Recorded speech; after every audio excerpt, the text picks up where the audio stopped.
Bueno, buenos días a todos, bienvenidos. Bienvenidos una vez más a una presentación del libro del doctor Juan Vives. Me parece increíble lo prolífero de los libros de Juan. Bueno, y vamos a comenzar con la presentación de María Matuk. Sabemos que Lolita está por ahí a distancia en Zoom. Dolores Montilla, presidente de la Asociación Psicoanalítica Mexicana. Y ahora le vamos a dar la bienvenida a la psicoanalista María Matuk, que va a comenzar con su presentación de psicoanálisis y religión, o religión y psicoanálisis. Psicoanálisis y religión. Bueno, pues muchas gracias a todos por estar aquí y gracias por el honor por el honor que me diste de comentar tu libro, Juan. Este, Cuando Juan me dio su libro para comentarlo, me sentí profundamente honrada y al mismo tiempo inquieta. No puedo negar que experimenté algo así como la caída de un peso encima, como si me hubiera pedido integrar dos dimensiones de mi historia personal que en ciertos momentos se han vivido como ajenas la una a la otra. Al llegar a mi casa, abrí el libro y leí la dedicatoria que Juan le hace a su lector. Y en ese instante, ese peso se me quitó de encima. Comparto la dedicatoria. A todas las personas de mente libre, abiertas a considerar las innumerables posibilidades de la verdad que no existe y con capacidad para tolerar las dudas, la angustia y la incertidumbre. Y pensé, bueno, esto ya me gustó, ¿no? Esta dedicatoria transformó lo que yo sentí como un ladrillo en un libro que pude, ¿no?, hojear, leer y disfrutar. Y yo viví el libro como un texto que invita a pensar, a dudar y a tolerar la incertidumbre. Y se trata de un escrito profundamente interesante y reflexivo. No es mi intención hacer un resumen del libro, pero sí mencionar algunas cosas del recorrido que propone Juan para a partir de ahí desarrollar algunas reflexiones que su lectura despertó en mí. Juan hace un recorrido histórico sumamente interesante de las tres religiones monoteístas, el judaísmo, cristianismo e islam, mostrando sus diferencias, pero también su origen en común y la influencia de culturas anteriores como la herencia sumeria presente en muchos de los relatos bíblicos.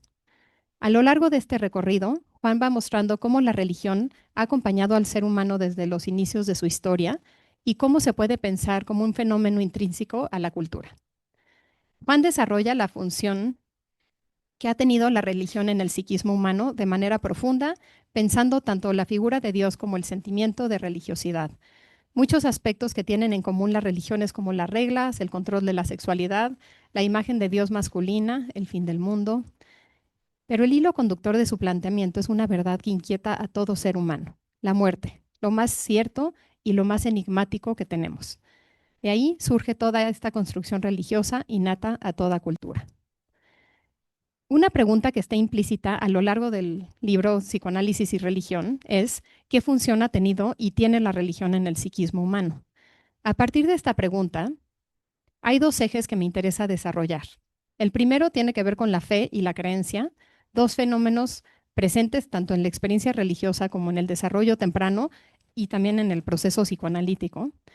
Abordaré la fe a partir del pensamiento de Michael Eigen en su lectura de Winnicott y Bion y la creencia desde la perspectiva de Ronald Britton. El segundo eje es el poder de la transferencia en la religión y en el psicoanálisis. En su lectura de Winnicott, Michael Eigen se enfoca en encontrar la noción de fe como una experiencia psíquica que se construye y se transforma a lo largo del desarrollo. Piensa en dos momentos fundamentales en la teoría de desarrollo de Winnicott, la experiencia transicional y el uso del objeto. La fe es pensada aquí como una confianza básica en la realidad y en el otro, una vivencia que permite al sujeto habitar el mundo más allá del funcionamiento proyectivo-introyectivo. Winnicott sitúa la experiencia transicional en un área intermedia entre el yo y no yo. El objeto transicional es creado y encontrado por el sujeto. No es la madre, pero tampoco es el yo. Lo central no es la función tranquilizadora, sino su carácter creativo. La creatividad se vuelve entonces la condición para el surgimiento del self. En este sentido, alguien plantea que la fe puede pensarse como la posibilidad de vivir creativamente sin interrogar de manera constante el fundamento de la experiencia y que permite habitar la realidad sin necesidad constante de controlarla. Un paso decisivo se da con la experiencia del uso del objeto en el desarrollo. Winnicott plantea que para que un objeto pueda ser usado, debe ser atacado y a su vez sobrevivir sin retaliación. Así, el sujeto descubre que el objeto no es una extensión del self, sino que existe fuera de su control omnipotente. La fe ahora es basada en la experiencia. El objeto es real porque no puede ser destruido. El otro surge como autónomo y la confianza se desplaza a la realidad misma, reconocida como existente más allá de la fantasía. Amor y destrucción pueden coexistir, dando lugar a una relación más compleja y verdadera.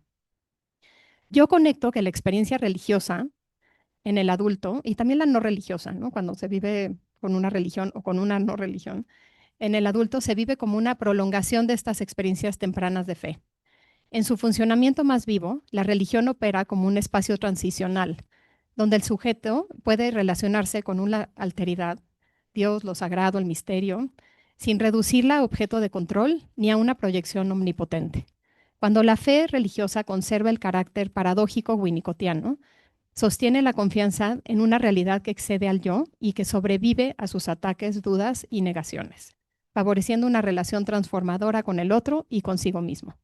En cambio, cuando la religión se rigidiza en dogma o moral defensiva, pierde su función transicional y cae en un funcionamiento proyectivo e introyectivo, anulando la experiencia creativa.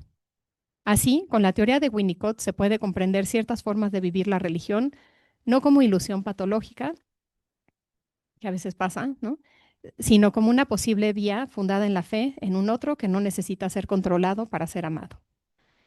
Eigen también piensa la noción de fe en el pensamiento de Bion, que él lo habla directamente, ¿no? que, que introduce el concepto de O para designar la realidad última o verdad absoluta, inconocible en sí misma, que en psicoanálisis se manifiesta como la verdad emocional de la sesión. Esta verdad no puede ser conocida como un objeto de saber, sino solo vivida, lo que exige una actitud de fe entendida como una disposición psíquica. La fe en O implica sostener la atención hacia lo desconocido, sin intentar dominarlo mediante la memoria, el deseo o el control. El crecimiento psíquico no depende aquí del aumento de conocimiento, sino de una transformación del ser. No se puede conocer O, solo se puede ser O. Bion dice que la O entra en el dominio de la K, que es conocimiento, cuando puede ser conocida por la experiencia, ¿no? Como su libro. Pero las formulaciones teóricas y clínicas son siempre aproximaciones simbólicas necesarias, pero provisionales. Bion prioriza la percepción y la atención sobre la memoria y el conocimiento, dando lugar a lo creativo. La fe es, para él, un estado mental científico, el estado opuesto a trabajar con memoria y deseo. La capacidad del analista de tener fe en la verdad última de cada paciente, es el punto de partida del trabajo analítico y conduce tanto al paciente como al analista a ser más auténticos, a buscar su verdad intrínseca. Este planteamiento permite comprender el funcionamiento psíquico de la religión más allá de sus contenidos doctrinales. Al igual que la fe en O, la religión puede operar como una actitud del psiquismo frente a lo inconocible, ofreciendo un marco simbólico para sostener la relación con la alteridad, el misterio y el sufrimiento, sin reducirlos a control o a explicación. La fe abre al sujeto a la transformación y al descentramiento del yo. Cuando se convierte en sistema de saber cerrado, moral o adaptativo, pierde su función y actúa defensivamente, anulando la experiencia viva de verdad. Así, tanto en el psicoanálisis bioniano como en la experiencia religiosa, la fe no apunta a la certeza, sino a la posibilidad de transformación subjetiva mediante una relación honesta y abierta con aquello que excede al yo y lo vuelve más real consigo mismo y con los otros. Y paso a pensar la teoría de Britton, Ronald Britton, un psicoanalista británico kleiniano, sitúa la creencia en el centro de la vida psíquica y del trabajo psicoanalítico. Parte de nuestro trabajo consiste en señalar las creencias conscientes e inconscientes de los pacientes, así como las propias. Vivimos sostenidos por innumerables creencias, pero hay una particularmente fundamental en la vida cotidiana, la creencia de que nosotros y nuestros seres queridos estamos a salvo. Esta sensación de seguridad no se basa en una certeza absoluta, sino en una posibilidad. Cuando esta creencia se pierde, el sujeto puede caer en un estado de duda profunda del que algunas personas no logran salir, ¿no? Y viene el control, ¿no? La angustia. Desde esta perspectiva, Britton entiende ciertas formas de psicopatología como efectos de las creencias inconscientes, pero también plantea la existencia de trastornos en la función de creer en sí misma. Desde la infancia, las fantasías inconscientes pueden adquirir el estatuto de creencia y ser vivida como hechos. Reconocerlas como creencias y no como realidades incuestionables requiere la posibilidad de poder observarla desde una tercera posición psíquica, capacidad, sabemos, ligada a la internalización del complejo de Edipo. Solo entonces puede ser contrastada con la realidad y si fallan, pueden abandonarse, lo que implica un proceso de duelo. Para Britton, la realidad psíquica es producida por la creencia. Así como la percepción le da realidad a lo material, la creencia le da realidad a lo psíquico. Además, está relacionada con el impulso epistemofílico, el deseo de conocer y funciona como una forma de relación de objeto, ¿no? O sea, como nos relacionamos con las creencias. Creer es al conocimiento lo que el apego es al amor. El lenguaje de la creencia es relacional. Sostenemos y nos aferramos a nuestras creencias. Las abandonamos, nos sentimos traicionados por ellas. Britton hace una distinción entre conocer y creer. Conocer implica certeza. Creer supone aceptar algo como verdadero, para mí, reconociendo que podría no serlo. Sin embargo, solemos tratar las creencias como si fueran conocimientos. Reconocer que uno cree algo y que no lo sabe constituye un acto de libertad psíquica. Aunque no me detendré en las formas de psicopatología de la creencia que describe Britton, que me parecen interesantes, como la desmentida psicótica, la aniquilación de la función de creer y las contracreencias omnipotentes, estas resultan fundamentales para pensar los modos patológicos de algunas experiencias religiosas. Para Britton, la religión pertenece al campo de la creencia, no del conocimiento. No se apoya en verificación empírica, pero organiza profundamente la realidad psíquica del sujeto. Dios, el alma, la vida después de la muerte existen psíquicamente si son creídos, independientemente de que no se pueden comprobar empíricamente. La religión puede crear una realidad psíquica compartida, dar sentido y la sensación de continuidad, y una estructura simbólica al sufrimiento, a la pérdida y a la muerte. Para Freud, como expone Juan en su libro, la religión tranquiliza la angustia de la muerte, protege del desamparo y por eso es una ilusión. Implícitamente, en la teoría de Britton, podemos encontrar dos formas de religión.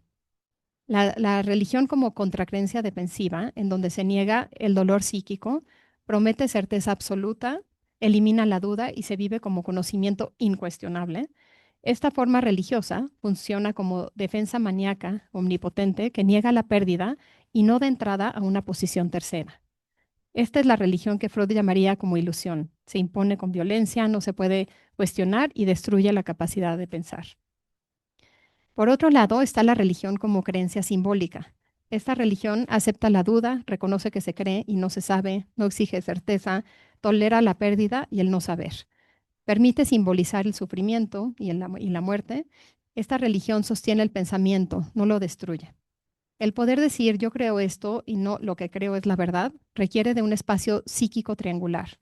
Un yo que cree, un objeto creído y una tercera posición que puede observar la relación. Cuando es así, la religión puede vivirse simbólicamente. Cuando no, la creencia se vuelve conocimiento absoluto y aparece el fanatismo. Las metáforas, por ejemplo, sobre el origen de la vida, que tú muy interesantemente compartes en tu libro, me gustó mucho esa parte, pueden enriquecer el pensamiento, mientras que cuando se toman literalmente como una verdad absoluta, empobrece y rigidiza la vida psíquica. Para concluir, lo que quiero transmitir sobre Winnicott, Bion y Britton en relación con la fe, la creencia, la religión y el psicoanálisis es que la religión, en tanto fenómeno cultural, puede pensarse como una herramienta.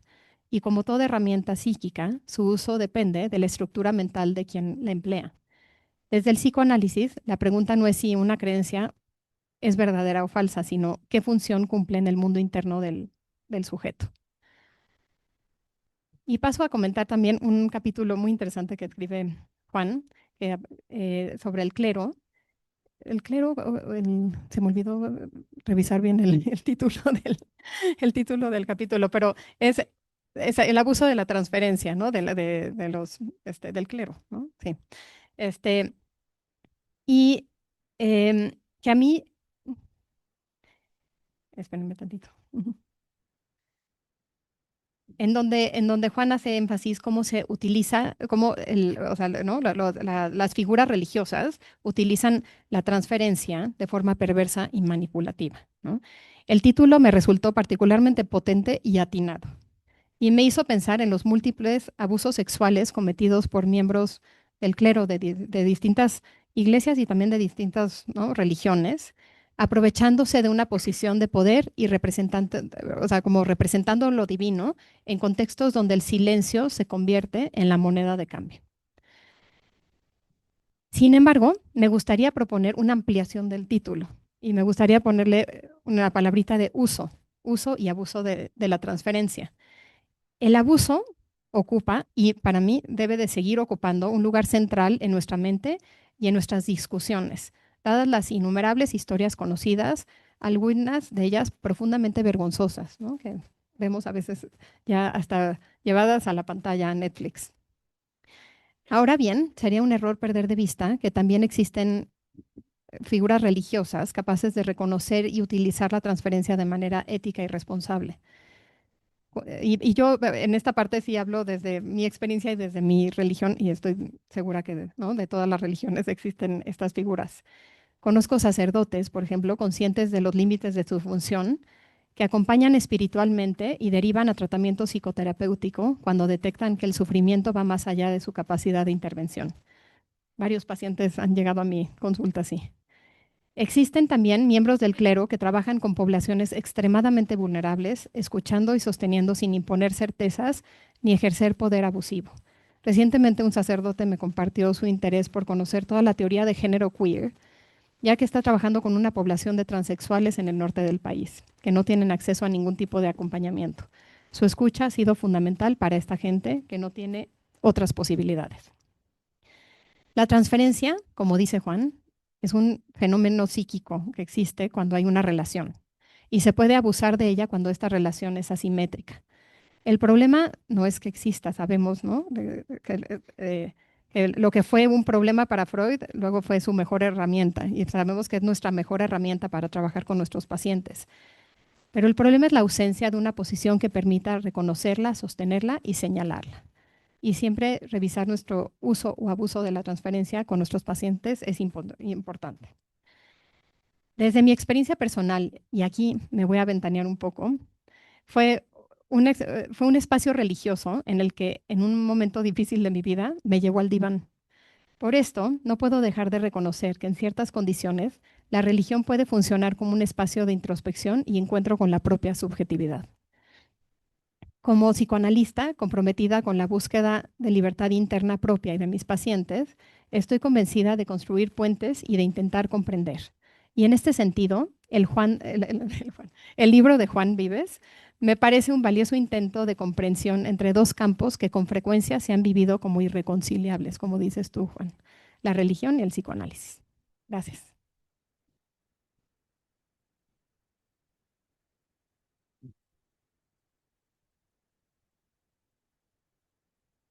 Yo creo que tienes que volver a invitar a María a hacer otro comentario porque lo hizo muy bien. Bueno, pues seguimos con nuestro siguiente comentarista, José Estrada, psicoanalista también ya titular de la Asociación Psicoanalítica Mexicana. Sí se escucha, ¿verdad? Perfecto. Bueno, antes de comenzar, yo quiero agradecer ampliamente a Juan la deferencia, por incluirme. Verdaderamente para todo miembro de esta asociación es un privilegio estar compartiendo una mesa con el doctor. Entonces yo me siento muy honrado y agradezco estar aquí. Voy a empezar con una oración. Espero que no se les pongan los pelos de punta. Dice así: Oh Dios, tu mar es tan grande y mi barca es tan pequeña. Sé bueno conmigo. Comienzo la presentación con una oración popular de origen celta, ampliamente difundida entre los pescadores del norte de Francia y Reino Unido, ya que desde mi perspectiva refleja de manera clara y sencilla el motivo que se encuentra detrás del surgimiento de toda religión, es decir, el inmenso sentimiento de pequeñez y vulnerabilidad del género humano frente a la vastedad del universo.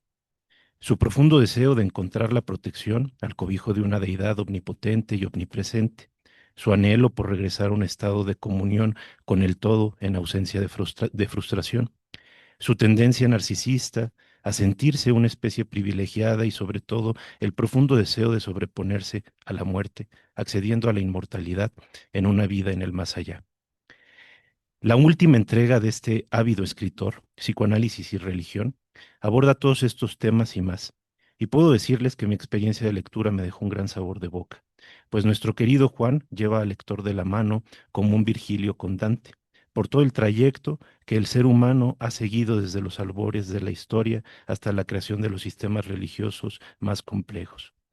En su primera parte, el texto se aboca a realizar un recuento de los distintos polos de desarrollo, así como las probables causas del surgimiento de los constructos religiosos, pasando del pensamiento animista al totemismo y las grandes religiones, deteniéndose para explicar de manera erudita los principales troncos religiosos y sus relaciones e influencias comunes, para después enfocarse en las tres religiones del libro y el budismo a fin de explicar tanto su estructura como sus conceptos centrales.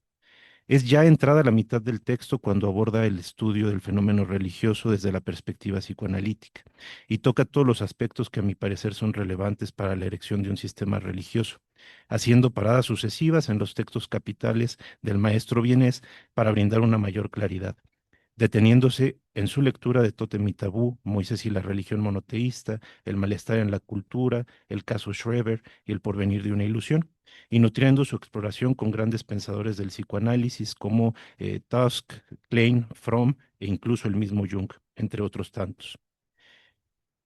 A lo largo del texto, establecí un diálogo interno constante con Juan, lo cual siempre ha sido para mí una experiencia enriquecedora. Y cada vez que estaba a punto de decir, pero Juan, se te fue esto, o qué me dices acá de pulsión de muerte, o qué me dices acá de los misterios marianos, al siguiente párrafo o a más tardar a la siguiente página, el tremendo Juan abordaba el tema y zanjaba con maestría la cuestión. La manera en que desarrolla sus ideas es sistemática, ordenada y va permitiendo que a la vez se desarrollen preguntas y se generen ciertas respuestas a los fenómenos religiosos, permitiéndonos entender el porqué, el cómo y el para qué de la religión. No creo que exista una mejor persona para presentar un libro que quien lo escribió, ¿no? Entonces, por eso a mí me gustaría establecer un diálogo de cosas que también me hubiera gustado encontrar, ¿no? Que siempre es bastante interesante.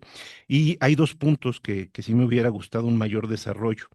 El primero, que sí está mencionado, pero creo que sería muy interesante, es el tema de los valores, la moral y la ética, cómo se desarrollan a partir de sistemas religiosos y el papel del ello en estos procesos.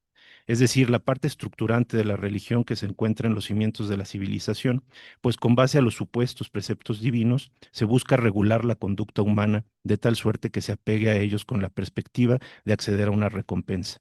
La vida eterna, la fusión con el todo, el eterno descanso, la anulación del karma o la grata compañía de las 72 Uríes. En todo caso, lo que se regula, aquello sobre lo que recae la provisión y la norma, son las pulsiones más apremiantes del ser humano, las pulsiones agresivas y sexuales, siendo esta coartada por la concepción de lo bueno y lo malo que es sostenida por cada época y por su anhelo de voluntad y su anhelo y voluntad de poder. Teniendo en cuenta la maestría de mi querido Juan y el expertise que tiene en temas de arte, también me hubiera encantado tener más páginas sobre la influencia de la concepción del bien y el mal, lo apolíneo y lo dionisíaco en el arte, y la forma en que el ello ha fungido de modelo para las distintas representaciones del infierno y sobre todo la posibilidad de teorizar respecto a un mundo sin religión que así como tiene su valor estructurante, también es susceptible de generar las más acaloradas disputas y resentimientos entre naciones, como bien lo atestiguan los últimos 2000 años de historia de la humanidad. El segundo punto es que eché de menos en este libro un apartado de cómo se trabaja con las convicciones religiosas de los pacientes en la clínica psicoanalítica, pues son uno de los aspectos más rígidos de la estructura de la personalidad de quienes son afines a alguna religión.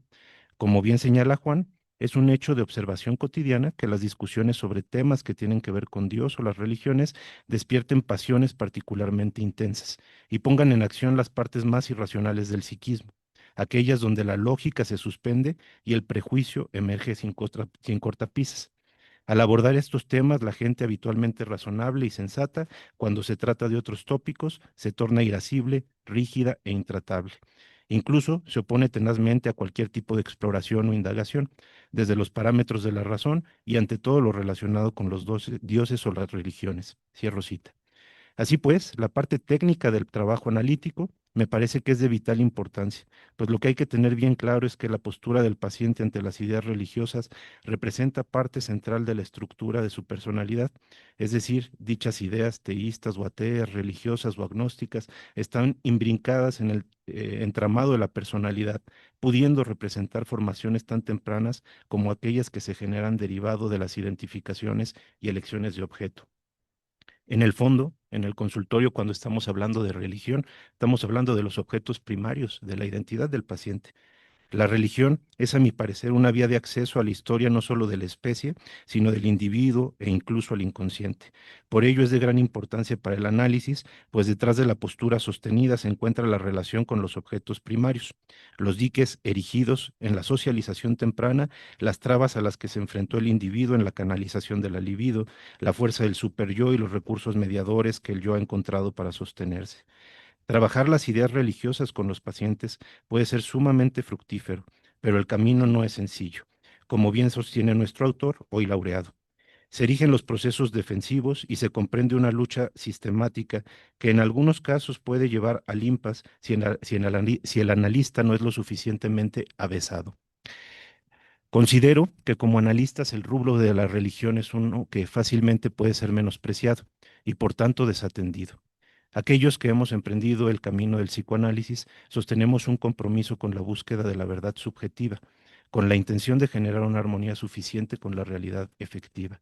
Después de un buen análisis, es sencillo entender que el pensamiento religioso representa los remanentes del pensamiento infantil, etapa en la que debemos nuestra subsistencia enteramente a nuestros cuidadores primarios y buscamos su amor y protección a toda costa.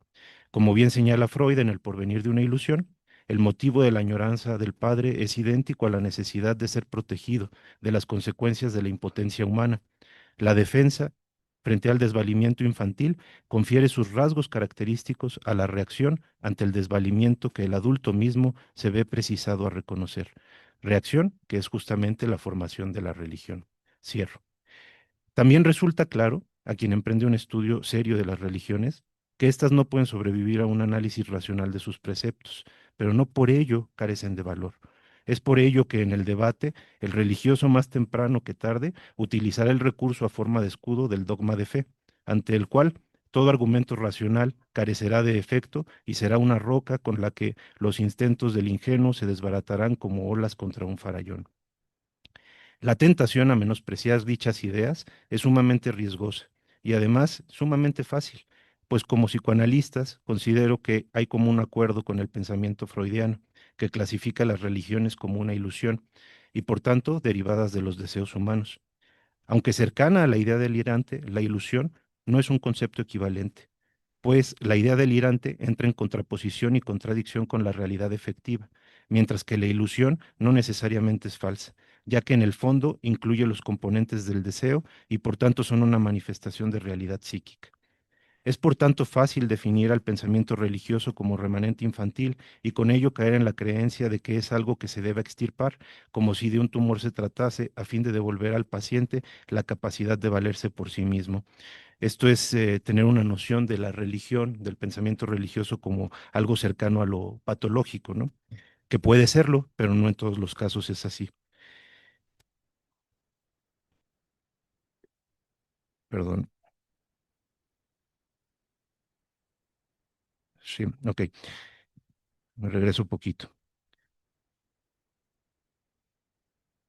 Es por tanto fácil definir el pensamiento religioso como remanente infantil y con ello caer en la creencia de que es algo que se debe extirpar como si de un tumor se tratase a fin de devolverle al paciente la capacidad de valerse por sí mismo, su independencia y su libertad, haciéndolo responsable, ahí donde hay un niño que devenga ahora un adulto. Por ello, considero que todo lo relacionado con la religión en el consultorio debe ser tratado con el concepto de neutralidad benévola, es decir, con igual importancia a cualquier otro elemento que sea traído por el paciente a sesión. Aunque en términos generales, creo que un buen análisis sirve para devolver al individuo la capacidad de apropiarse de sus esfuerzos por vivir, no considero que siempre sea necesaria o incluso posible una extirpación. Lo que sí me parece viable y pertinente es un cambio de la comprensión y, por tanto, en la relación que se sostiene con su postura ideológica, sea religiosa o no, de tal suerte que la rigidez dé lugar a la flexibilidad y, por tanto, a la libertad. Como analista, es necesario tener mucho cuidado de no caer en aquello que cuestionamos, pues el dogma se puede presentar en todos los campos, no siendo el psicoanálisis la excepción. El corpus teórico freudiano es susceptible de dogmatizarse si el analista no establece un diálogo vivo y genuino con éste. Y si en vez de utilizar las ideas psicoanalíticas como un método de exploración del inconsciente y de interpretación de la cultura, se toman como verdad absoluta y por tanto rígida e incuestionable. En este sentido, es importante mencionar que Freud tenía fe en que en algún punto de la historia de la humanidad se abandonarían las creencias religiosas y se optaría por el pensamiento científico como guía. Creo que aún nos falta mucho para llegar a ese punto y no sé si sea del todo posible. Mientras tanto, considero que ciencia y religión representan formas de comprender al ser humano y todavía resta mucho por estudiar de los fenómenos religiosos para la mejor comprensión de nuestra especie, volteando la vista al pasado para nutrir el presente y brindar la posibilidad de un mejor futuro, con los límites necesarios para preservar los valores más preciados de la civilización y con menores costes para la economía libidinal del individuo. No me queda nada más que decir que disfruté enormemente la lectura de psicoanálisis y religión, y que Juan sabe, como pocos, hacer de un tema que puede ser muy denso, termine siendo una delicia de principio a fin. Aún me siento asombrado de la maestría que requiere el gran logro de transmitir en apenas 236 páginas el trayecto realizado por la humanidad a lo largo de 150.000 años. Y aún así, a mi parecer, la mayor riqueza de este texto radica en que al final consigue generar más preguntas que respuestas. Gracias, Juan. Gracias.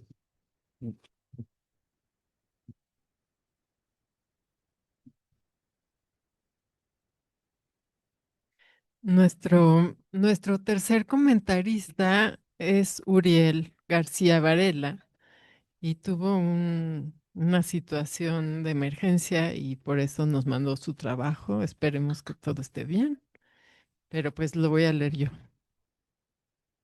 su comentario. Él lo tituló Un mundo regido por el diablo. Comentario. Sí, no sé qué voy a leer. Comentario al libro Psicoanálisis y Religión de Juan Vives Rocabert. Y tiene una cita de Ronald Fairbairn de 1943. Es mejor ser un pecador en un mundo gobernado por Dios que vivir en un mundo regido por el diablo. Comenzaré con una cita del libro de Juan, entre paréntesis. Confeccionar esta frase tan común hace que mi presentación se asemeje al inicio de una misa evangélica. Fue completamente involuntario. En el capítulo Dios como figura mítica y como deseo, Juan nos dice, siempre queda la eterna pregunta si los dioses existen o no. Creo que ahora sí, el hombre ya puede responder con claridad. Por supuesto que sí han existido. Incluso ya pudimos desprendernos de ellos, porque solo en el curso de su desarrollo se separa de sus padres y sus símbolos. Llega a ser un sujeto humano autónomo e independiente. Los dioses existen y siempre han existido, nos asegura nuestro autor con vehemencia. No podría estar en mayor acuerdo con esta aseveración. Los dioses fueron reales, parte de la realidad material objetiva, como objetos externos de los que dependimos de manera absoluta y siguen existiendo como introyectos, objetos internos que mantienen y ejercen su fuerza desde distintos rincones de nuestro aparato psíquico. Volveré a la cuestión más adelante. Antes, quisiera compartir mi experiencia con el libro y con su autor. Durante mi formación analítica tuve oportunidad de tomar varios seminarios con Juan. Todos ellos fueron y siguen siendo piezas fundamentales en mi quehacer clínico y en mi pensamiento científico. Mi favorito fue, sin duda, nuestro propedéutico para el instituto en el que leímos de tapa a tapa el libro Revolución en Mente, la creación del psicoanálisis de George Macari. Ese seminario tiene un lugar privilegiado en mi psiquismo, pues propulsó mi interés inagotable por la historia de nuestra disciplina, la materia con mayor investidura científica. Además, tuve la fortuna de leer a Juan de tener a Juan como director de mi tesis doctoral. A través de sus constantes cuestionamientos afiancé mi misión de devolverle a Ferenczi su lugar en la historia del psicoanálisis. En todos los mencionados contextos, Juan, desde su máxima admiración por el fundador del psicoanálisis, solía decir: Freud pensaba con la pluma. No logro distinguir hasta qué punto hablaba acerca de Freud y hasta qué punto hablaba acerca de sí mismo, porque Juan definitivamente piensa con la pluma. Todos somos testigos de eso. Su prolijidad como autor es admirable, y no me refiero solamente a que tiene un número incalculable de publicaciones, sino que además escribe con gran prolijidad, y por momentos es difícil seguirle el paso. Con Psicoanálisis y Religión, en ocasiones sentía que no estaba leyendo un texto de psicoanálisis, sino de antropología, de teología y de historia de la civilización. En el primer capítulo, por ejemplo, nos regala una descripción simultáneamente clara y detallada de la historia de las religiones en el mundo, la religión derivada de las enseñanzas de Zaratustra, el judaísmo, el taoísmo, el confucianismo, el hinduismo, el budismo, el jainismo, el sintoísmo, el cristianismo, el islamismo y las religiones derivadas de la magia negra africana. Todas las religiones tienen un punto común. El autor nos dice: los sistemas religiosos se convirtieron en una especie de salvaguarda de los humanos, como herencia de las épocas animistas y de la magia. Las religiones conservaron las nociones de alma y la creencia de que era posible influir gracias al sacrificio, al ensalmo o al rezo sobre las deidades. La pregunta fundamental que se hace el autor a lo largo del texto es la siguiente: ¿por qué existe la necesidad humana de crear y tener religiones? ¿Por qué es una necesidad tan básica e imperiosa? Si es tan básica y casi automática, seguramente debe tener algo que ver con las pulsiones. ¿Es acaso un refugio para lidiar con la meta última de las pulsiones? ¿Es un intento de manejar el miedo a la muerte y a lo infinito? Juan tiene razón cuando dice que hablar de religión es complicado, y más complicado aún cuando se habla desde el psicoanálisis, disciplina que desde el comienzo tuvo fuertes desavenencias con la religión, así como la tuvieron el marxismo y el darwinismo. Ahora bien, es cierto que es común que la religión y el psicoanálisis se rechacen mutuamente, pero me gustaría señalar que no es regla que los psicoanalistas rechacen la religión. Pienso, para fines de esta presentación, en dos importantes excepciones, ambos teóricos fundamentales de la así llamada Escuela Británica de Relaciones Objetales, Donald Winnicott y Ronald Fairbairn. Winnicott, por su parte, nació en una familia protestante de tradición metodista y durante sus estudios universitarios en medicina se convirtió a la Iglesia Anglicana. Fue practicante durante toda su vida. No nos extrañe que en la introducción a su obra póstuma, La naturaleza humana, Winnicott escribió: ¿Dónde encontramos al niño? El cuerpo del niño pertenece al pediatra. El alma del niño pertenece al ministro de una religión. La psique pertenece al especialista en psicología dinámica. Eso dijo Winnicott. Si bien es interesante que el psicoanalista probablemente más citado en nuestra asociación, después de Freud, por supuesto, haya tenido un nexo tan cercano con la religión, a mí personalmente me interesa más el caso de Fairbairn. El analista escocés nació y creció dentro de una familia de tradición protestante cristiana de valores morales estrictos. Antes de decidirse por estudiar medicina y psiquiatría para convertirse en psicoanalista, estudió primero teología en la Universidad de Edimburgo, considerando convertirse en un hombre de religión propiamente dicho. Este proyecto, desde luego, se vio frustrado por su encuentro con el freudismo. Una vez más, Freud entablando enemistad con la religión. Sin embargo, podemos encontrar rastros y restos de la religiosidad de Fairbairn a lo largo de toda su obra. Muchas veces el maestro escocés usaba metáforas religiosas para hacer sus agudas reflexiones en torno a la relación del yo con los objetos malos. Fairbairn afirma que nos fijamos a los objetos malos y nos defendemos de ellos convirtiéndonos internamente en malos nosotros mismos. A esto le llama defensa moral contra los objetos malos. Porque si soy más malo que el objeto malo no es tan malo. Hay algo esperanzador en ello. Mi frase favorita y de donde tomé el epígrafe para esta comunicación, que más que un comentario es un homenaje a mi maestro Juan, es la siguiente. Si planteamos el problema de cómo es preferible la maldad condicional a la incondicional, la fuerza lógica de la respuesta se apreciará mejor.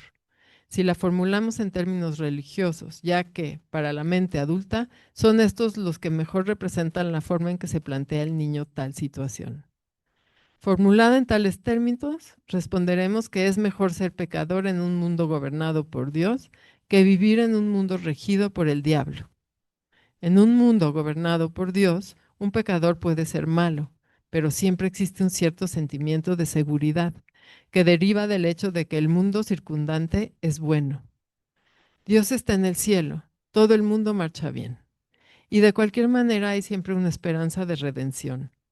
En un mundo regido por el diablo, el individuo puede escapar a la maldad de ser un pecador, pero es malo porque lo es el mundo que lo rodea. Más aún, puede no tener un sentimiento de seguridad ni esperanza de redención. La única perspectiva es la muerte y la destrucción. Fairbairn, 1943. Pero volvamos al libro de Juan.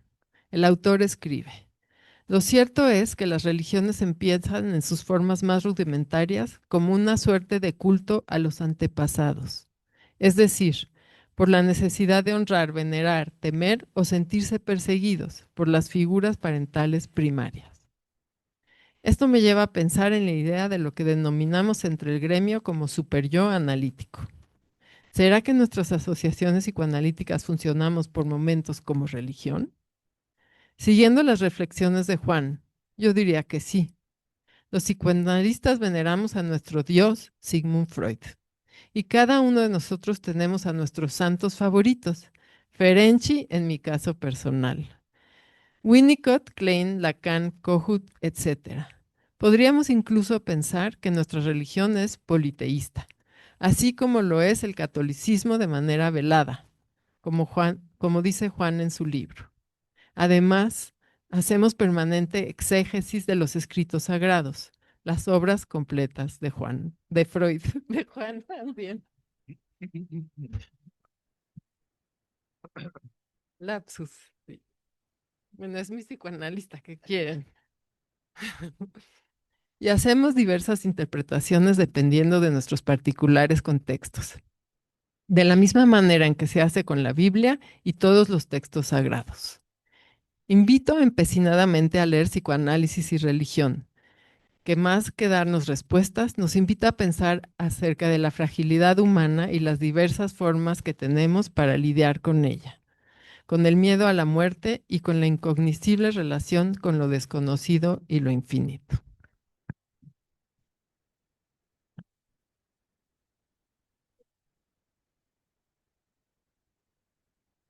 Bueno, tres muy buenos comentarios.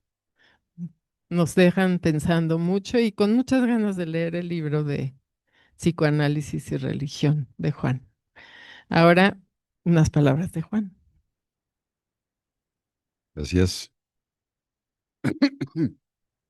Bueno, antes que nada, muy agradablemente sorprendido de los tres comentarios que agradezco muchísimo. Soy muy consciente de que si hay algo difícil es hablar de religión o de política con la gente. Nunca podemos estar de acuerdo. A veces hasta de fútbol, ¿no? Porque hay todavía quien le va a la América y entonces se provocan discusiones muy fuertes, ¿no? Pero tengo una sensación muy particular. Mi pensamiento es, ojalá y yo hubiera presentado un borrador de mi libro para escuchar los comentarios y poder integrarlos a mi texto. Me parecen tan ricos y tan esclarecedores de algunos puntos que me hubiera gustado que hubiéramos hecho una obra entre los cuatro, porque creo que los comentarios completan en forma muy interesante lo escrito en este texto. Eh, Pienso que la mención de Winnicott, de Bion, de Britten, es muy pertinente, sobre todo porque Winnicott habla de ese espacio intermedio, que es el espacio de la ilusión. Y bueno, esto nos recuerda el título de Porvenir de una ilusión de Freud en relación justamente a las religiones. Y el tema de la creencia. Y creo que el tema de la creencia va de la mano, casi indisolublemente ligado al problema del deseo. Nuestras creencias están alimentadas por nuestros deseos. Y creo que en el tema de la religión, el deseo es un motor muy importante. Eh, yo en mi libro incluso menciono a Unamuno, ¿no? Cuando él muy taxativamente dice, creer en Dios es querer que exista Dios, ¿no? Que el deseo es el que en ocasiones hace que una postura exista en relación a una figura teológica. Eh, Me parece que sería importante entonces integrar estos puntos de vista. Creo que completan el texto que yo escribí y de verdad, ojalá pudiéramos tener una colaboración o transformar esto en realidad en una mesa de discusión.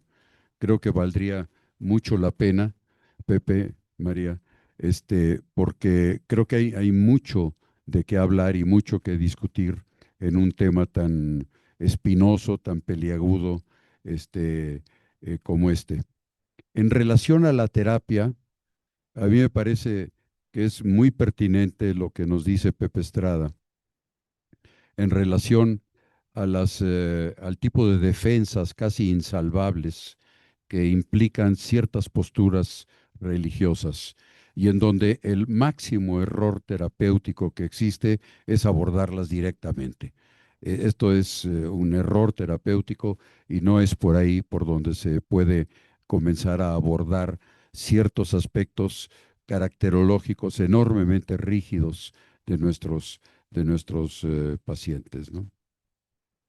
Y aquí nuevamente pienso que debemos abordar la creencia y aquí en relación a la necesidad, como que en ocasiones cierto tipo de posturas, cierto tipo de pensamientos son una necesidad definitiva que tenemos los seres humanos. la necesidad de creer en algo, de apoyarnos en algo, justamente porque la indefensión primaria nos ha hecho enormemente vulnerables. Y esta necesidad puede provocar que incluso disciplinas científicas sean tratadas como religiones y como dogmas, ¿sí? Creo que la posibilidad de tomar las obras completas de Freud y hacer de ellas una Biblia está ahí a la vuelta de la esquina y eh, yo por lo menos en mi seminario siempre trato de que mis alumnos y yo hagamos lecturas críticas de los textos de Freud, no lecturas talmúdicas simplemente para repetir lo que el maestro dijo. La obra de Freud es enorme, es inigualable, sin embargo, es sujeta a revisión y de hecho todos los estudios postfreudianos han revisado y muchas veces modificado muchos de los conceptos de Freud.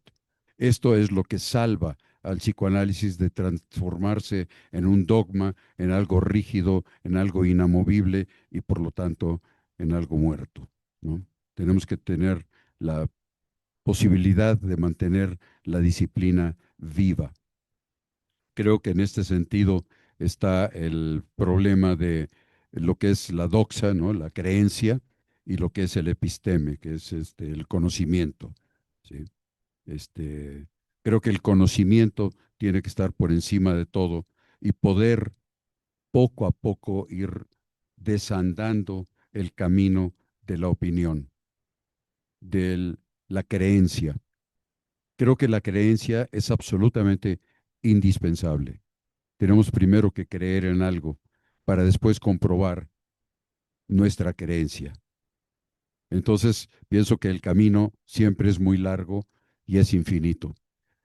Como infinito es mi agradecimiento a todos ustedes por estar aquí, a María, muchísimas gracias, a Pepe, muchas gracias, a Uriel, lamentablemente tuvo un problema familiar, pero también le agradezco mucho, y a todos ustedes, muchas gracias.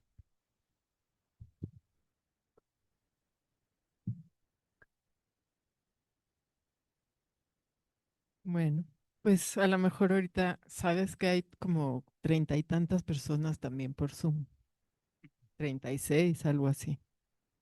Entonces, pues algún comentario del público estaría... in- in-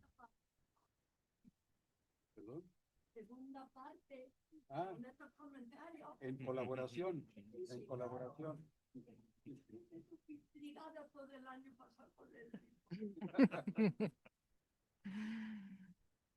Bueno, ¿alguien más?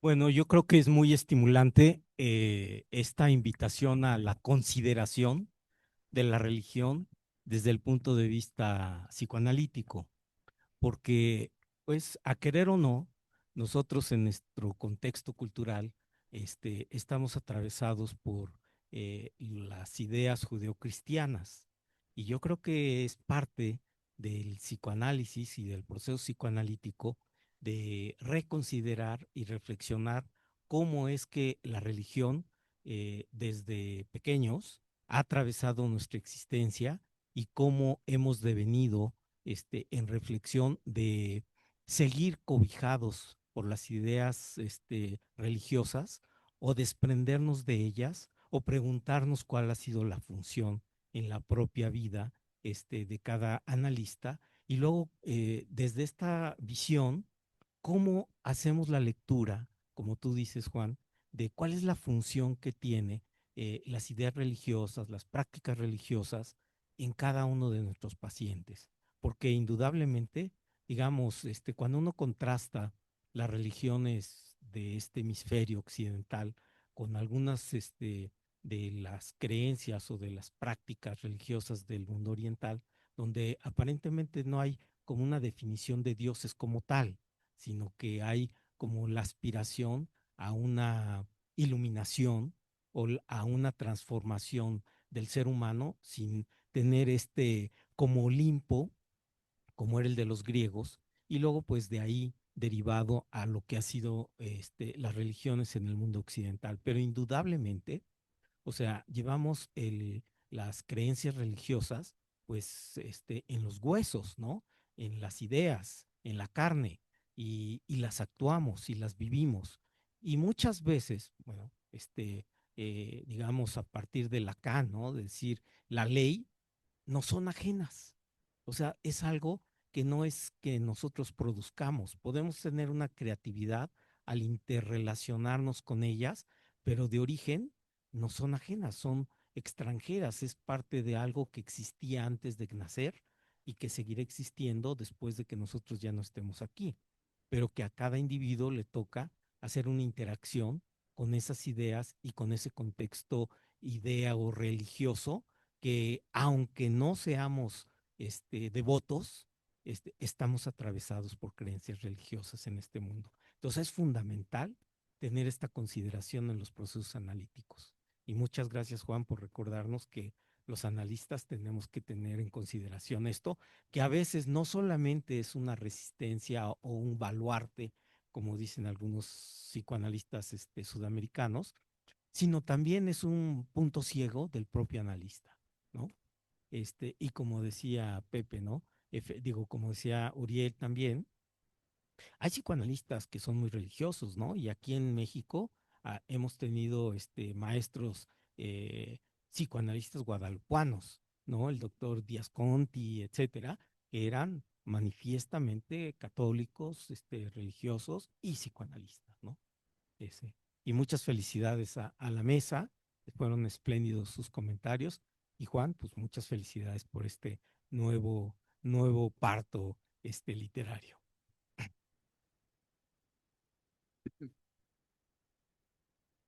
Bueno, nomás sí quiero aprovechar esto que estás mencionando, Raúl, porque yo creo que hay que partir de un elemento que es fundamental, que es cuál es la cultura en la que nacemos. Nosotros somos producto de una cultura judeocristiana y greco-romana al mismo tiempo, pero esa es nuestra cultura. Si hubiésemos nacido en otras latitudes, tendríamos una cultura confucio-laotiana o budista, etcétera. Y eso nos permea. Independientemente de la religión o no religión que tengas, hemos eh, mamado una cultura que es la cultura judeo-cristiana. Y bueno, no más para completar, en relación al culto a los antepasados como, como inicio de la religión, yo creo que también mi libro puede ser visto como un culto a los antepasados, porque yo vengo de una familia de refugiados españoles que se decían rojillos, obviamente no creyentes, y es todo un culto a los antepasados el que yo aborde el tema de cierta manera. No podría ser de otra forma, ¿no? A mí me gustó mucho la idea que esbozaste ahorita, Raúl, y el comentario de Juan. Me gustaría como también señalar que es bien interesante pensar que los grandes de nuestra disciplina en algún momento han tenido una influencia muy marcada de la religión y se han permitido estudiar a fondo, a profundidad, concienzudamente, para poder cuestionar, ¿no? Y aquí citando a nuestro laureado maestro, pues siempre nos decía, ¿no? Solo el que conoce el canon se puede cagar en él, ¿no? Si no lo conoces al pie de la letra, no puedes establecer ni una crítica, ¿no? Y en este sentido también un poquito mencionar a Jung, que me encanta que lo incluyas acá en tu libro, Juan. Él decía que era una especie de impostura, ¿no?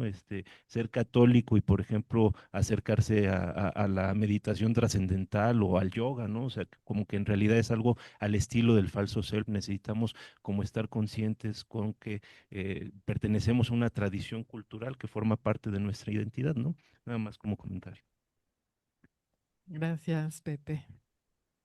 Gracias, Raúl. La doctora Dolores Montilla quiere hacer un comentario. Hola Juan, felicidades por tu millonésimo libro, ¿no? A los comentaristas que de verdad es que es un tema muy delicado, muy fascinante y creo que parte de lo que muestra la evolución también de nuestro pensamiento como psicoanalistas es que lo podamos discutir, lo podamos intercambiar ideas. Yo me acuerdo en los 80s, ¿no? Que yo apenas estaba saliendo de la carrera, pero ya medio inmersa en el psicoanálisis. Bueno, los psicoanalistas casi que a fuerza tenían que ser ateos, ¿no? Porque si no, no podían ser psicoanalistas. Y que afortunadamente con el tiempo, ¿no? Uno ve con beneplácito cómo ese dogma se ha ido quitando y claro que cada psicoanalista hoy en día tenemos la libertad de creer o no creer, inclusive tenemos psicoanalistas budistas muy profundos, muy sensibles, ¿no? Que también aportan con su sensibilidad. Y eso por un lado, ¿no? Que me lleva también a la cuestión de la clínica. Como yo vengo también de una familia de refugiados españoles, mi familia era politeísta, ¿no? Había quien no creía en Dios, había judíos, había cristianos, había protestantes, había católicos. Entonces, desde muy chiquita me acostumbré a poder convivir entre diferentes creencias. La clave en la familia era el respeto, ¿no? Cada quien podía creer en la religión que quisiera o no creer, pero lo importante era respetar al otro. Y esto me ha llevado a mí en la clínica como a respetar también si mis pacientes tienen una creencia religiosa o no la tienen, y a entender que cuando se convierte en una defensa lo uno o lo otro, es cuando con mucha pericia técnica, como dices tú, tenemos que adentrarnos para que pueda avanzar la capacidad de introspección y de reflexión y de comprensión de por qué se podría estar utilizando como una defensa. Bueno, y por último te quiero hacer una pregunta. A mí siempre me ha gustado mucho el estudio de las religiones, quizás también por mi propia historia, y he entendido muy bien cómo si las religiones se convierten en una forma de regulación de la moral, de la ética, de la conducta, ¿sí? Porque van como guiando lo que es bueno, lo que no es bueno, lo que se debe hacer, lo que no se debe hacer, el amor a uno mismo y el amor al prójimo, etcétera. Pero hoy en día que realmente hay una crisis, vamos a decirlo así, muy fuerte en esta cuestión de las instituciones de toda la vida, ¿no? Tanto políticas, ideológicas como religiosas. A mí me preocupa mucho la cuestión de la ética. Creo que es un reto hoy en día, ¿no? Que una persona cuyos padres son agnósticos y se ha movido en colegios laicos, etcétera, etcétera, ¿no? ¿Cómo desarrollar con todo el mundo circundante que tenemos hoy de redes, polarización, fake news, etcétera, etcétera, ¿no? ¿Cómo desarrollar esta cuestión de la ética interna más allá de todo esto?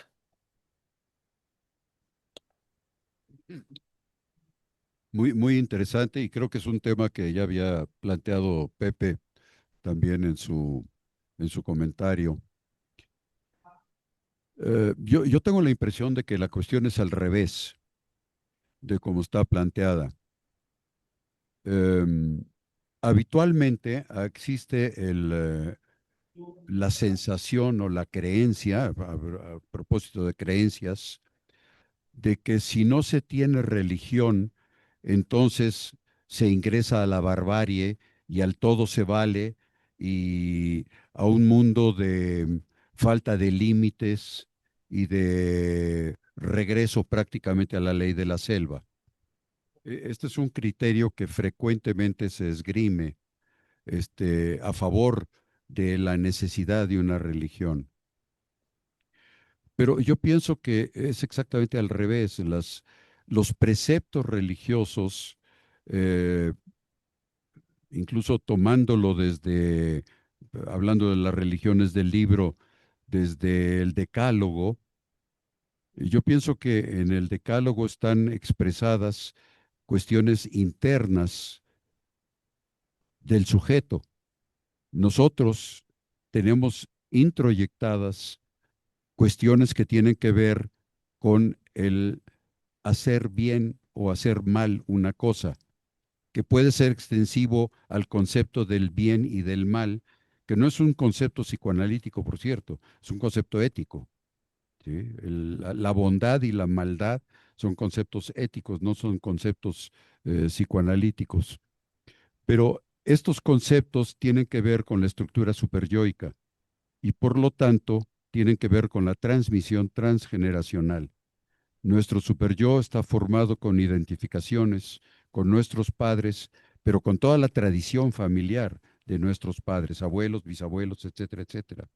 Entonces, desde ahí vienen toda una serie de preceptos, preceptos que se pierden en la historia de la humanidad, pero que han hecho y que han hecho posible la vida en sociedad, justamente la vida lejos de la ley de la selva y eh, con una mística de respeto mutuo, una, un pacto de no agresión, es yo no te voy a hacer lo que yo no quisiera que me hicieran a mí, así muy kantianamente, y esto es lo que luego se proyecta en un decálogo.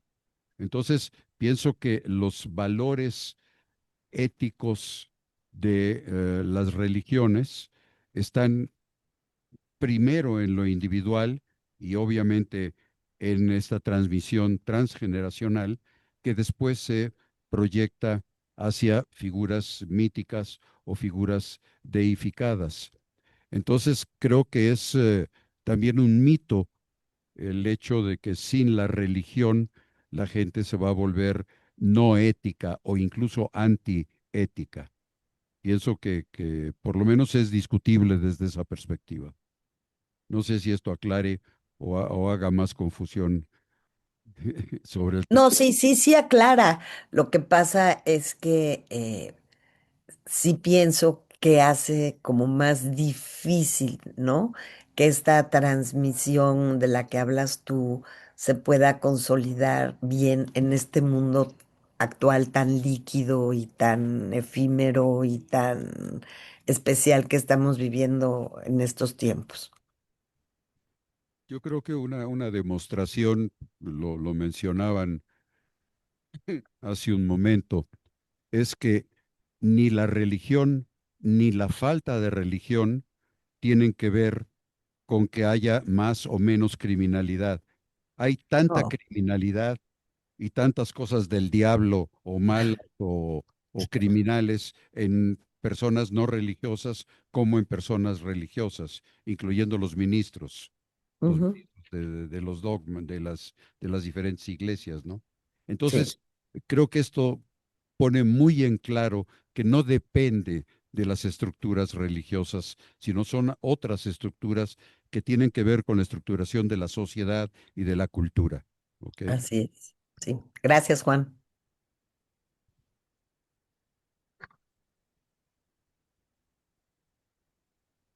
¿Algún otro comentario? También está en línea Paula P. con su mano levantada Ok, en, voy a dar en, la en palabra línea. a Ujú. Ariel y luego a Paula P.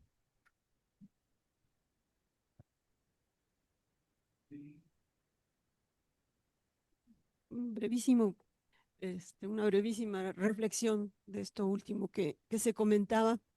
Pensaba también que muchas veces confundimos la experiencia espiritual, ética, de Bion, ¿no? Que hablaban como de esta experiencia estética de la contemplación de la vida, de la belleza de la vida y de la experiencia de la vida con todas sus cosas negativas, agradables o desagradables, con religión y con la institución religiosa.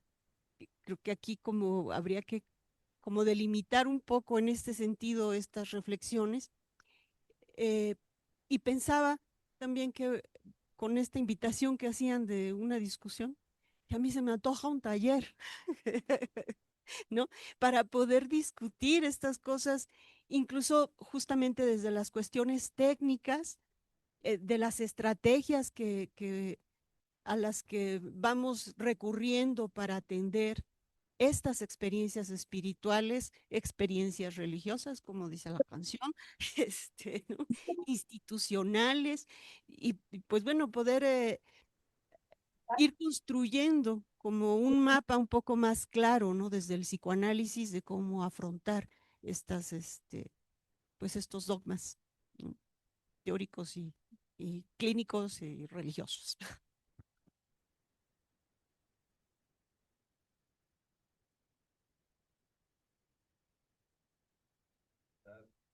Ya una serie de experiencias casi podríamos catalogar de inefables. Una de ellas es la experiencia estética, que bueno, pero que sería prima hermana muy cercana de la experiencia mística, por ejemplo, y de otro tipo de experiencias de este tipo de iluminación, por ejemplo, la iluminación del budismo, ¿no? Son experiencias inefables que resultan enormemente difíciles de transmitir. La experiencia mística, la experiencia estética, Tere siempre me ha pedido que distinga yo religiosidad de espiritualidad, ¿verdad? A lo mejor tiene que ver con experiencias espirituales, ¿no? Que son muy difíciles de conceptualizar y de entender en nosotros mismos, incluso con la posibilidad, cuando las tenemos, ¿sí? Muy difíciles de conceptualizar. Creo que Mircea Eliade, en su en su tratado sobre las religiones, también habla de lo sagrado como un ámbito también muy difícil de conceptualizar, pero que habla de este tipo de experiencias, ¿no? Tienes toda la razón. Ahí está Paula P. Todavía, si pudiéramos escuchar su pregunta o comentario, Javier. Paula, ¿puedes por favor prender tu cámara?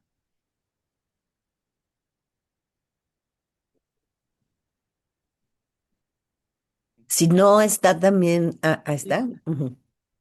Simón Regina, que también quiere participar. Olá, muitas graças por el espaço. Uma coisa que eu observo, eu atendo basicamente a mulheres de diferentes idades, e uma coisa que eu observo muito em minha clínica, por exemplo, mulheres divorciadas, é a culpa, não? E o exílio, o autoexílio ou a autossegregação. Primero la segregación por la familia, la culpa en la mente de ellas y después cómo ellas se exilan y se separan de las familias y de los medios por el hecho del divorcio, ¿no? Entonces me quedo pensando también en ese impacto de la religión y de las acusaciones y de la culpa por transgredir aspectos dogmáticos de la religión y que nos afectan, por lo menos a mí en la clínica, y cómo abordar eso, ¿no? Muchas gracias.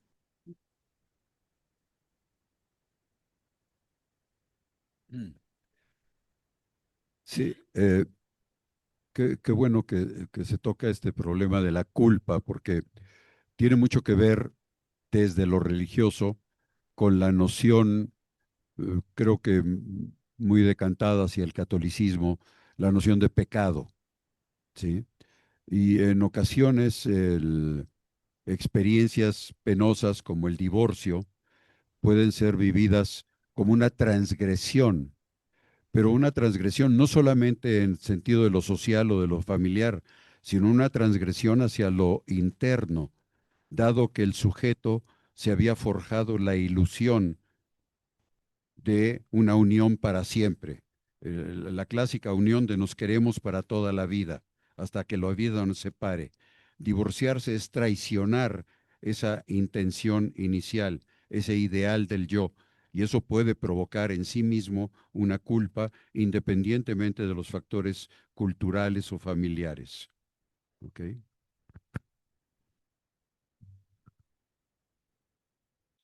Javier, ¿hay más preguntas? Adri. Pues yo quiero felicitar a Juan, y a los comentaristas. Me parece que fueron unos comentarios realmente profundos, ¿no? Que nos dejan pensando, nos dejan cuestionándonos. Pues siempre un deleite, siempre te lo digo, Juan, escucharte, leerte. Y bueno, pues también quería saber, ¿no? Aparte de APM, ¿en dónde más podemos encontrar tu libro? Eh, ¿En dónde lo podemos encontrar? Porque ya me están preguntando que en dónde.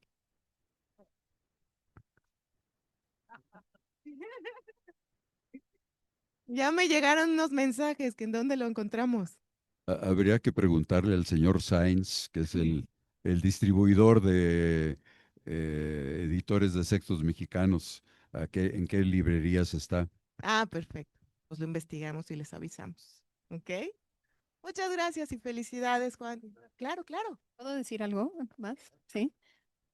El comentario de Ariadna me hizo pensar mucho, porque yo de hecho estaba indecisa de hacer mi comentario o algo abordando el tema de la espiritualidad y opté por esto, ¿no? Pero sí me parece que igual y podría ser el siguiente libro. Espiritualidad y psicoanálisis, porque sí creo que es una cosa aparte, ¿no? O sea, como todas estas prácticas que también tienen que ver mucho, pues sí, con esta experiencia de, ¿no? De lo que no, de Dios, de lo místico, pero también rozan más como el tema de la subjetividad humana y de la introspección, como todas estas prácticas meditativas, de oración, sí, no sé, sí. Entonces, esa es mi propuesta. Y que mucha gente religiosa se apoya en estas otras prácticas de meditación también, ¿sí?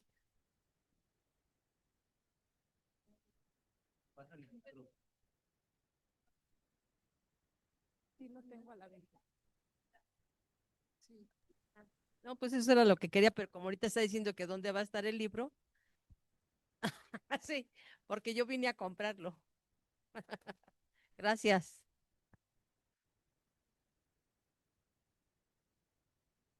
Bueno, pues felicidades, Juan, una vez más. Y y pues los invitamos a comprar el libro y a tomarse un vinito y unos bocadillos con nosotros a festejar a Juan. Gracias por estar aquí.